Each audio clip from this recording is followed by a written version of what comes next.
Halo guys, kembali lagi bersama gua, Brian, di mana gua akan membahas tentang personal finance, self-development, dan relationship. Nah, di video kali ini gua akan bahas mengenai asuransi. Kenapa sih gua mau bahas tentang ini?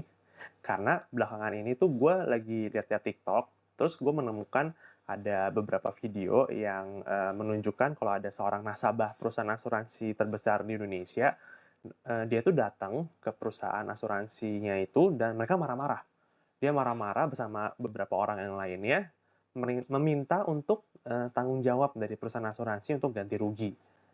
Nah, ganti ruginya kenapa? Kalau gue lihat sih di kolom komentar ya, banyakan karena mereka kecewa terhadap perusahaan asuransi yang gagal memenuhi ekspektasi mereka untuk memberikan mereka dana yang mereka ingin ambil. Nah, gue di sini mau ceritain buat kalian, based on my knowledge, untuk mengerti lebih lanjut apa sih asuransi, terutama asuransi unit link. Tujuannya supaya kalian tuh bisa mengerti lebih dalam mengenai unit link dan menghindari resiko seperti kalian ditipu sama agent yang nggak bertanggung jawab, ataupun mengalami kerugian di masa depan. Nggak pakai lama lagi, kita langsung mulai. Video ini berangkat dari kekhawatiran gue kalau eh, hal-hal seperti tadi itu membuat orang itu menjadi antipati sama asuransi. Padahal kalau menurut perencanaan keuangan, asuransi itu merupakan bagian penting dalam sebuah perencanaan keuangan. Dan itu merupakan salah satu basic yang harus dipenuhi sebelum kita memenuhi tingkatan-tingkatan yang lain.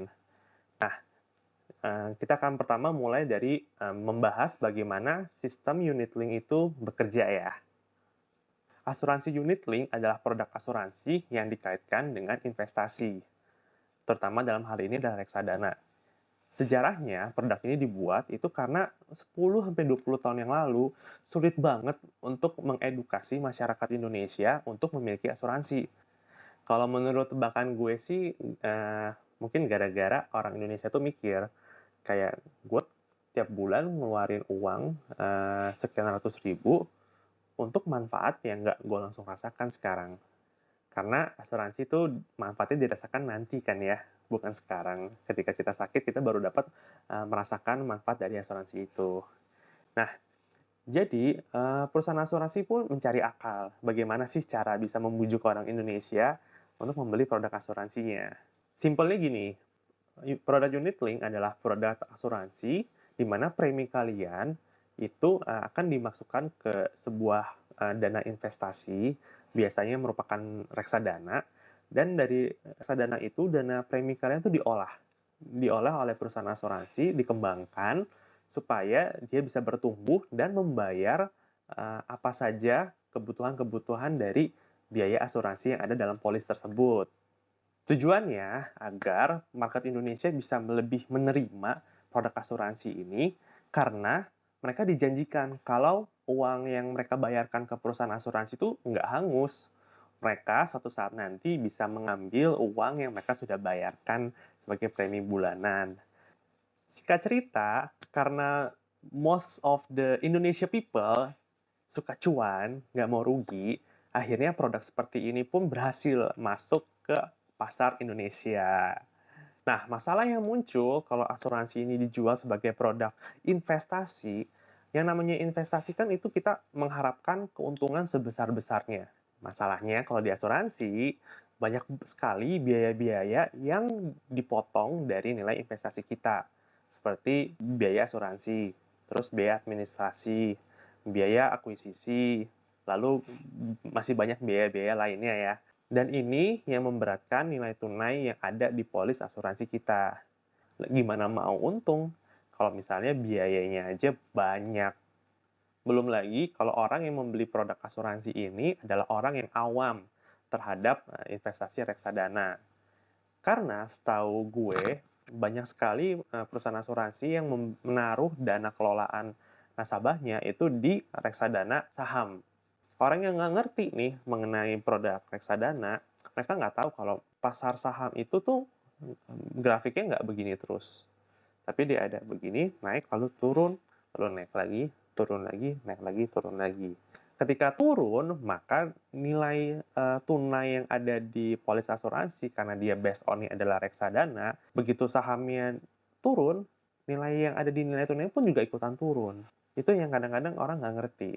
Dan banyakan orang yang mau menarik duit, dari perusahaan asuransinya itu ketika mereka butuh sekali uang, mungkin karena ada masalah misalnya dulu Covid ya, mereka butuh uang karena mungkin di-PHK, terus mereka ingat, "Oh iya, gue punya duit nih di asuransi, bisa gue ambil." Karena kan dulu agen gue cerita, "Ini investasi, ini tabungan."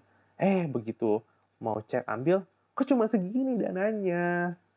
Padahal, itu bisa aja terjadi karena, pasar saham itu sedang turun pada saat dia ngecek. Karena kan ingat kita lagi pas Covid kemarin, IHSG itu sempat drop. Dan banyak agen nggak menjelaskan ini. Mereka menjual produk asuransi ini kepada nasabah yang nggak ngerti investasi, akhirnya seperti itu. Atau mungkin bahkan sebenarnya agennya juga nggak ngerti. Mereka cuma ikutin aja, tapi mereka nggak ngerti gimana sih proses dari berjalannya sebuah unit link ini. Jadi, kita udah belajar nih di poin pertama, kalau asuransi itu bukan investasi. Jadi kalau teman-teman mau ambil asuransi, tanamkan mindset di pikiran teman-teman semua, asuransi itu kayak kalian bayar Netflix aja, membership Netflix, kalian bayar tiap bulan selama kalian ingin pakai, dan kalian nggak mengharapkan uang itu kembali kan, karena kalian udah pakai servis setiap bulan. Kayak asuransi ya kalian udah pakai servisnya. Dalam bentuk apa? Dalam bentuk kalian dijagain.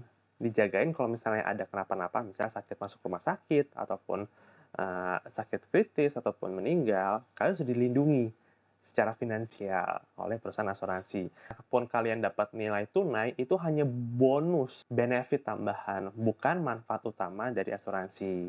Karena kita udah tahu ya, tadi investasi adalah mencari keuntungan sebesar-besarnya dengan biaya seminim-minimnya. Lalu yang kedua nih, mengenai mengambil dana asuransi.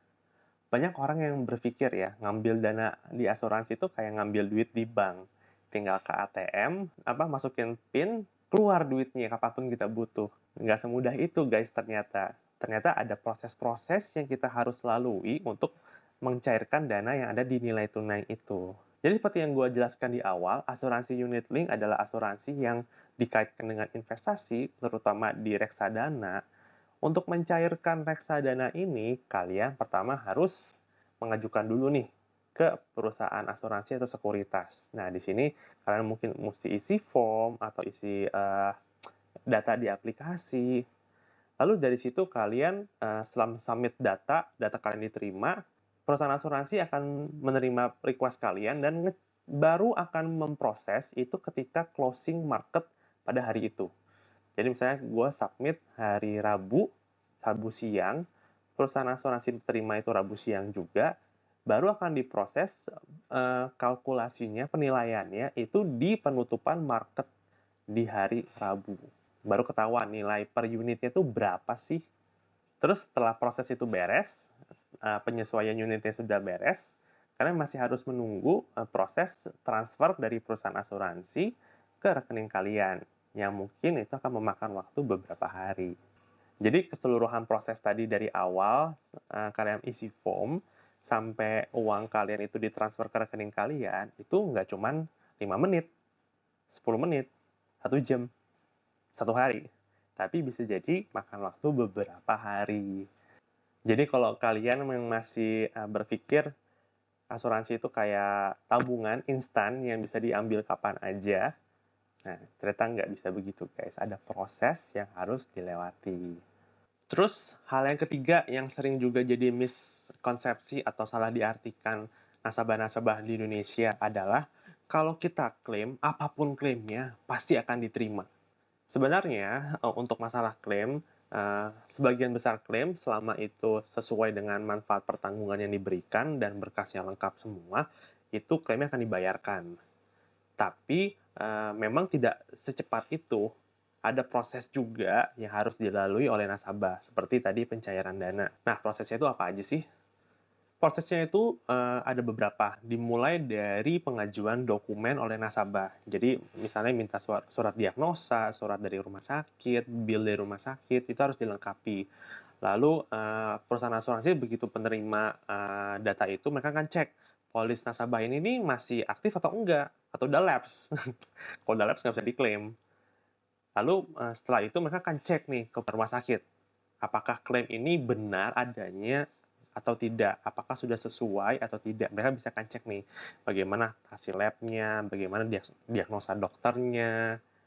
Nah, begitu mereka sudah mendapatkan data dari pihak rumah sakit, mereka mencocokkan dengan, manfaat polis yang kalian punya, dan begitu sudah dinilai dan ternyata cocok, baru, uang klaim itu akan ditransfer ke rekening kalian. Proses ini jelas membutuhkan waktu, dan waktu ini tidak akan selesai dalam waktu 1 jam, 1 hari, 3 hari, ataupun seminggu. Kenapa? Karena yang klaim dalam 1 hari itu nggak cuman kalian doang, bukan cuma kamu doang. Ada puluhan, ratusan, ribuan orang yang lain yang klaim dalam waktu bersamaan. Makanya, setelah berkembangnya teknologi, sebenarnya perusahaan asuransi sudah berinovasi dengan, membuat kartu cashless untuk asuransi kesehatan. Nah, itu akan mempermudah nih, supaya kalian, lebih gampang klaimnya. Jadi, proses yang tadi itu mengajukan dokumen, lalu, dinilai dulu oleh perusahaan asuransi ke rumah sakit, itu dipersingkat dengan kartu cashless ini. Jadi kalian tinggal kasih kartu ini ke, rumah sakit begitu kalian ingin berobat. Nanti rumah sakit yang langsung berkoordinasi dengan perusahaan asuransi untuk menentukan apakah kalian akan di-cover atau tidak. Lalu juga, inovasi yang sudah dilakukan oleh perusahaan asuransi adalah melalui e-claim. Jadi sekarang ini perusahaan asuransi udah banyak yang memiliki, manfaat ini lewat aplikasi ataupun website, di mana kalau misalnya kalian, mau mengklaim manfaat asuransi yang bersifat reimburse atau, klaim manfaat asuransi jiwa, asuransi kecelakaan, atau asuransi penyakit kritis, semua udah bisa dilakukan dari web atau aplikasi. Ini juga akan mempersingkat nih, kalian nggak harus, bolak-balik ke perusahaan asuransi untuk ngecek apakah dokumen-dokumen yang kalian, lengkapi atau form yang kalian isi itu udah lengkap atau belum. Semua bisa dilakukan by online. Itu juga udah salah satu proses yang mempersingkat waktu dari masa klaim ini. Tapi tetap, yang tadi cross check ke rumah sakit, lalu penilaian dengan manfaat yang kita miliki, itu tetap berjalan. Nah, kalau nggak sesuai gimana nih?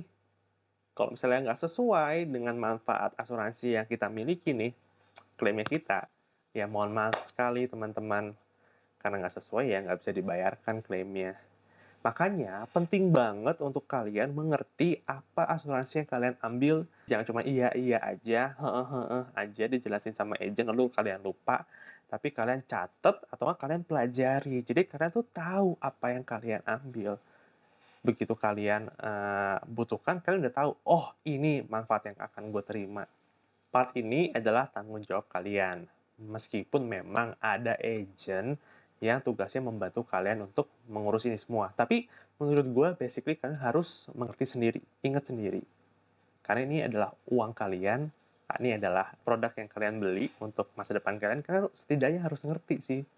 Nah, ini terakhir yang mau bahas, biasanya setelah ada komplain nih di sosial media atau di media massa mengenai perusahaan asuransi, pasti akan ada yang komen gini, "Duh, makanya jangan percaya sama asuransi. BPJS Kesehatan is the best." Mungkin buat sebagian orang, BPJS Kesehatan itu cukup, karena dengan premi yang murah, pertanggungan yang dikasih itu udah lumayan banget. Hampir mengcover seluruh kondisi medis yang umum terjadi di masyarakat. Tapi BPJS Kesehatan yang harganya murah itu pun datang dengan syaratnya. Pertama, kalian harus melalui puskesmas dulu untuk mendapat surat rujukan berobat. Jadi kalau misalnya kalian sakitnya cuma yang ringan-ringan, bisa diurus di puskesmas ya, karena hanya di puskesmas saja, nggak usah ke rumah sakit. Kalau nggak rumah sakitnya penuh banget, nggak bisa handle. Memang dalam kondisi darurat, kalian bisa langsung ke rumah sakit untuk minta pertolongan. Tapi kan kalian nggak sesering itu mengalami kejadian emergensi. Banyak kan yang sakit yang biasa aja gitu. Yang kedua, BPJS Kesehatan datang dengan pilihan rumah sakit yang terbatas. Biasanya yang bekerja sama tuh nggak semuanya dan kalian tuh dibagi sesuai domisili. Jadi misalnya gue warga Depok nih, gue warga Depok. Gue nggak bisa milih rumah sakit yang ada di Jakarta, setahu gue ya. Karena pengalaman pribadi dari keluarga istri mengatakan seperti itu. Jadi memang harus berobatnya di rumah sakit yang ada di kota Depok. Jadi nggak bisa kalau misalnya, aduh gue nggak nyaman, gue pengen dapat perawatan yang lebih baik di rumah sakit Jakarta. Nggak bisa, kalian harus di rumah sakit Depok atau memang kalian khusus meminta ke pihak dari BPJS Depok yang menyatakan kalau memang kalian nggak bisa dirawat di Depok, harus dirujuk ke Jakarta. Lalu ini juga fasilitas medis yang dibatasi. Ini gue dengar sendiri dari dokter ya. Kalau mereka tuh kalau misalnya menangani pasien BPJS, mereka tuh sebenarnya dikasih lingkup budget. Jadi mereka nggak boleh melebihi dari budget yang udah disediakan pemerintah. Jadi kalau kata dokternya tuh, kalau BPJS kita tuh kayak dia tuh kayak diborgol. Dia tuh kayak diborgol tangannya. Dia pengen kasih yang terbaik, tapi nggak bisa karena ada budget yang nahan dia. Dan terakhir, BPJS Kesehatan itu sifatnya tidak sama dengan asuransi, misalnya asuransi jiwa ataupun asuransi penyakit kritis. Karena BPJS Kesehatan hanya memberikan pertanggungan secara medis kalau kalian dirawat di rumah sakit. Tapi mereka nggak memberikan santunan nih. Jadi kalau misalnya kalian amit-amit nih ada yang meninggal, BPJS Kesehatan itu nggak memberikan santunan. Padahal penting banget. Misalnya kalian ditinggalkan oleh breadwinner keluarga itu. Kalau dia nggak punya asuransi jiwa, maka kalian nggak akan dapat santunan yang bisa menggantikan biaya hidup untuk sekian tahun untuk bisa hidup dengan normal, untuk tetap bisa bayar listrik rumah, untuk bayar sekolah anak, untuk bayar belanja ke pasar.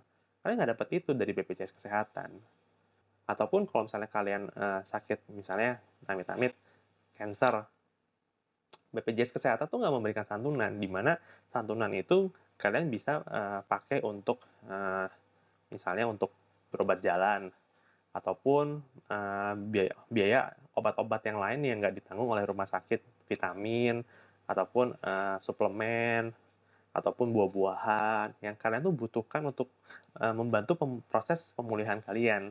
Atau bahkan buat mereka yang dari luar kota, mereka nggak dapat santunan yang bisa mereka gunakan untuk misalnya dari mereka warga Jogja, mereka berobat di Jakarta, mereka nggak dapat dana santunan yang bisa digunakan untuk bayar hotel, biaya hidup pendamping, itu nggak ada di BPJS Kesehatan. Di mana kondisi ini nggak cocok untuk sebagian orang. Dan yang cocok untuk mereka adalah pertanggungan asuransi yang biasanya diberikan oleh perusahaan asuransi yang diambil secara pribadi. Kesimpulannya, asuransi itu baik yang tradisional ataupun unit link adalah instrumen keuangan yang kalian harus pelajari, seperti deposito, obligasi, saham, dan lain-lainnya. Ketidaktahuan kita akan produk keuangan yang kita ambil itu membuat kita rawan untuk mengalami kerugian. Nah, karena kita cari uangnya udah susah, maka kita harus bertanggung jawab dengan uang yang kita sudah susah-susah cari itu. Kenali asuransi lebih dekat, maka kalian akan mengerti apa manfaatnya, apa resikonya. Jadi, kalian bisa memaksimalkan manfaatnya dan menghindari resiko yang mungkin terjadi. Oke, sampai di sini dulu pembahasannya. Teman-teman, kalau ada yang bingung, tanya aja di kolom komentar. Like kalau kalian suka video ini. Sampai ketemu kita di video selanjutnya.